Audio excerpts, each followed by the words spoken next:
የአሜሪካ ጦር ሚኒስተር በኢራን ላይ ጥቃት ለመሰንዘር የፕሬዝዳንት ዶናልድ ትራምፕን ትዕዛዝ እየጠበቀ መሆኑን አስታውቋል። ትራምፕ በበኩላቸው ኢራን ካስተማማኝ ጥቃቱ ሊቆም እንደሚችልና ለድርድር በሩ ክፍት መሆኑን ቢገልጹም በሌላ በኩል ግን ግዙፍ የጦር መርከቦቻቸውን ወደ ሆርሙዝ ሰርጥም እያስጠጉ ይገኛሉ። የአሜሪካው ባህር ኃይል ተጨማሪ የጦር መርከቦችን እንደ ዩኤስኤስ አብርሃም ሊንከንና ዩኤስኤስ ዴልበርት ብላክ ወደ መካከለኛው ምስራቅም አምርቷል። ኢራን ማንኛውም ጥቃት ከተሰነዘረባት በአሜሪካ የጦር ሰፈሮች ላይ አጸፋዊ እርምጃ ለመውሰድ እንደማታመነታም አስጠንቅቃለች። የኢራን ወታደራዊ ቃል አቀባይ የአሜሪካ መርከቦች በኢላማቸው ውስጥ መሆናቸውን ገልጸው የካቲት 1 ቀን 2026 እንደ አውሮፓ አቆጣጠር ግዙፍ የሚሳኤል ወታደራዊ ልምምድ ለማድረግም ቀጠሮ ይዘዋል። የኢራን ፕሬዝዳንት መስዑድ ፔዜሽያን ሙስሊም ሀገራት አንድ እንዲሆኑ ጥሪ ማቅረባቸውም ተገልጿል። የኢራን ውጭ ጉዳይ ሚኒስትር አባስ አራግጂ ወደ ቱርክ በማቅናት ከቱርክ ባለስልጣናት ጋር ዲፕሎማሲያዊ ውይይት እያደረጉም ይገኛሉ። ቱርክ በማሸማገል ስራ ላይ ብትሆንም የኢራን ባለስልጣናት ግን በጫና ውስጥ ሆነን አንደራደርም ማለታቸውን ሁኔታውንም ውስብስብ አድርጎታል። በአጠቃላይ ሪፖርቱ እንደሚያመለክተው ምንም እንኳን የዲፕሎማሲያዊ ሙከራዎች ቢኖሩም ሁለቱም ሀገራት ለጦርነት እያደረጉት ያለው ዝግጅት ቀጠናውን ለከፍተኛ ስጋትም ዳርጎታል። የአሜሪካ ጦር ሚኒስተር ኢራን ላይ ጥቃት ለመሰንዘር የትራምፕን ትዕዛዝ እየጠበቅን ነው ሲል አስታውቋል። ዶናልድ ትራምፕም ዓለም አቀፍ የዲፕሎማሲ አማራጮች መቅረባቸውን ተከትሎ ከኢራን መሪዎች ጋር ሊያወሩ እንደሚችሉ ፍንጭ ሰጥተዋል። ነገር ግን የሰውየው ቃል እንደማይታመንም ተንታኞችም ተናግረዋል። ኢራን ትራምፕ ሰዓቱ ደርሷል ማለታቸውንና የአውሮፓ ህብረት የኢራን እስላማዊ አብዮታዊ ዘበኛን አሸባሪ ነው ማለቱንም እንደማትቀበልም ገልጻለች። የመካከለኛው ምስራቅ ቀጠናን ሰላም አናጋ የሚገኘው የዋሽንግተንና ቴህራን ውጥረት ዛሬም አልበረደም።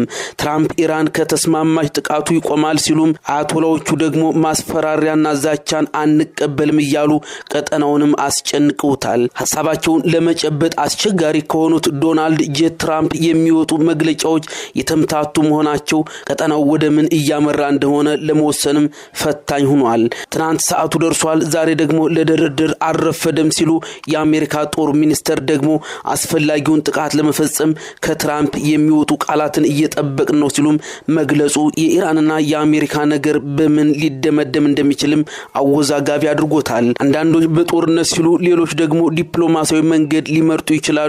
ሀገራቱ ፕሮፓጋንዳ ላይ እየተጠመዱ ናቸው ሲሉም የሚነቅፏቸው አልጠፉም። የጦር ሚኒስትሩ ፔት ሄግሴት ተዘጋጅተናል ያሉ ሲሆን ኢራን ወደ ድርድር ከመጣች ግን ጥቃት ያለመሰንዘር እድል መኖሩንም ከመናገርም አልሸሸጉም። ሁሉም አማራጮች ኢራናውያን እጅ ላይ ናቸው በሚል ሐሳባቸውን ያጠናከሩት ሄግሴት የኒኩሌር ጦር መሳሪያ ቴህራን ሊኖራት አይገባም ሲሉም ይሞግታሉ።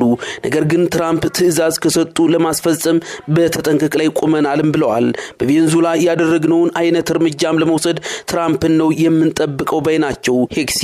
በሌላ በኩል የኢራኑ ፕሬዝዳንት መስዑድ ፔዜሽያን ሙስሊም ሀገራት አንድ እንሁን የሚል መልእክት አስተላልፈዋል። ፔዜሽያን ከኳታሩ ኤሚርና ከፓኪስታን ጠቅላይ ሚኒስተር ጋር ስለ አሁናዊ ውጥረቱም ተናግረዋል። ኢራን ጥቃት ከተሰነዘረብኝ አጸፋዊ ምላሽ ይከፋል እያለችም ትገኛለች። የትኛውም ጥቃት ከተሰነዘረብኝ ወዲያውኑ በአሜሪካ የጦር ሰፈሮች ላይ ከባድ እርምጃ ለመውሰድ አላመነታም ስትልም አስጠንቅቃለች።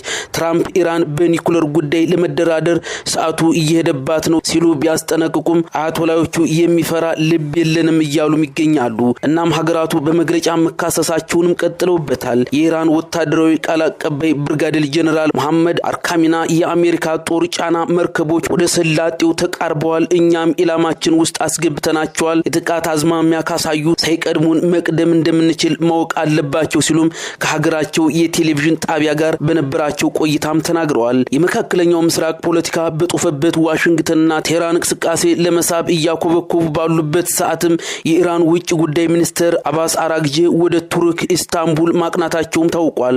ከቱርክ ባለስልጣናት ጋር በቀጠናው ጉዳይ በተለይ ደግሞ አሁን ላይ በተፈጠረው ውዝግብ ዲፕሎማሲያዊ ውይይት ለማድረግ እንደሆነም ከአንካራ የሚወጡ መግለጫዎችም አመላክተዋል። አባስ አራግቺም ከቱርክ ፕሬዝዳንት ረሲብ ጣይብ ኤርዶጋን ጋር ቆይታ ያደርጋሉ። ቱርክም የማሸማገል ስራዎችን ትወጣለችም ተብሏል። እናም አሜሪካና ኢራን ደግሞ ወደ ድርድር ይመጣሉ የሚለው ጉዳይ ወደፊት የሚታይም ይሆናል። አሜሪካ ጦር ጫይ መርከቦቿን አስጠግታ ባለችበትም ሰዓት ኢራን ያጸፋ መልስ ለመስጠት በተጠንቀቅ በቆመችበት ሰዓት የአባስ አራግጂ የቱርክ ጉዞና ውይይት ምን ለውጥ ሊያመጣ እንደሚችል እስካሁን ማወቅ አልተቻለም ይላሉ ተንታኞች።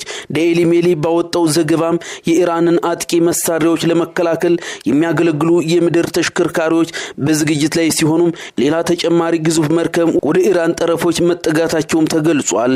እናም ይህ ሁሉ ውጥረት ባለበት ዲፕሎማሲያዊ መፍትሄው በቅርቡ እንደሚሆንም ግልጽ አይደለም። አይገመቴው ዶናልድ ትራምፕም ለዲፕሎማሲ በራችን ክፍት ነው፣ ለመደራደር ችግር የለብንም እያሉ ነው። በጎን ደግሞ ግዙፍ የጦር መርከቦቻቸውን በሆርሙዝ ሰርጥ ለጥቃት ይዣንዣበቡ አሰፍስፈዋል። ፔንታገን በጥብቅ ተጠንቅቆ ቆሟል። ኢራን በበኩሏ በግዙፍ ሚሳኤሎች የታጀበ ወታደራዊ ልምምድ ለማድረግ የካቲት 1 ቀን 2026 ቀንም ቆርጣለች። ስለዚህ ኢራንና አሜሪካ ጠረጴዛውን ወይንስ ጠመንጃውን የትኛውን እንደሚመርጡ ለመግለጽም ከባድ ቢሆንም አሁን ላይ የሚታዩት እንቅስቃሴዎች ግን ወደ ጦርነት የሚያዘነብሉ እንደሆነም ያመላክታሉ። አባስ አራግጂም ቱርክ ናቸው። የሳውዲና እስራኤል ተወካዮች ዋሽንግተን ውስጥም ናቸው። እና ምን ውጤት ይመጣል የሚለው ገና አልተደመደመም። ከዚህ ፊት ለፊት ከሚታየው መግለጫ ባሻገርም የአሜሪካ ባህር ኃይል ተጨማሪ የጦር መርከቦችን ወደ መካከለኛው ምስራቅ በብዛት አስጠግቷል ሲልም ሮይተርስ ዘግቧል። ከዩኤስኤስ አብርሃም ሊንከን ጦርጫይ መርከብ በተጨማሪም ዩኤስኤስ ዴልበርት ብላክ የተሰኘች ጦርጫይ መርከብም ወደ ቀይ ባህር ኤሊያትም አቅንታለች። በዚህ ወደብ ደግሞ እስራኤል ቅርብ ናት። እንዲሁም 3 ተዋጊ መርከቦች 6 አጋዥ ተዋጊ ጀቶችን የጫነች መርከብም ተጠግታለችም ተብሏል። እናም መካከለኛው ምስራቅ ወደ ምን እያመራ እንደሆነም ግልጽ ነው። የቴህራንና ዋሽንግተን ፖለቲካ ሁለት መልክም ይዟል። የፊት ለፊት ዲፕሎማሲን ማስቀደም የሚል ሲሆን ኢስታንቡልም መፍትሄ እየመከረች ነው። የሳውዲና የእስራኤል ባለስልጣናት ስለ ጥቃቱ ለመምከርም ዋሽንግተን ናቸው ቢባልም እስካሁን ድረስ በምን ጉዳይ እንደመከሩ የወጣ መረጃ የለም። በሌላ በኩል የኢራኑ ፕሬዝዳንት መስዑድ ፔዜሻን ከዩናይትድ አረብ ኤሚሬትስ መሪ ሼክ መሐመድ ቢን ዛይድ አልናህያን ጋር በስልክ መክረዋል።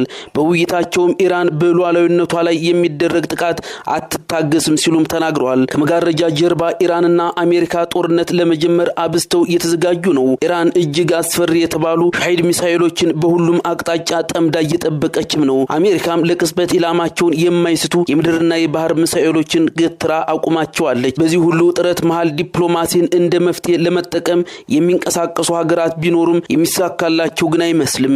ምክንያቱም የቴህራን ባለስልጣናት ከአሜሪካ ጋር እስካሁን ድረስ ለመደራደር የተቀመጠ እቅድና ከየትኛውም አካል የቀረበልን ጥያቄ የለም ሲሉም መናገራቸውን የጦርነቱን አይቀሬነትም ያመላክተዋል። ትራምፕ ኢራን የመደራደር ፍላጎት አሳይታለች ይላሉ። ኢራን ደግሞ የቀረበልኝ ጥያቄ የለም ትላለች። እናም የመካከለኛው ምስራቅ ቀጠና ሁኔታ በሚቀጥሉት ሰዓታት ምን ሊገጥሙ እንደሚችሉ መገመት አዳጋች ሆኗል።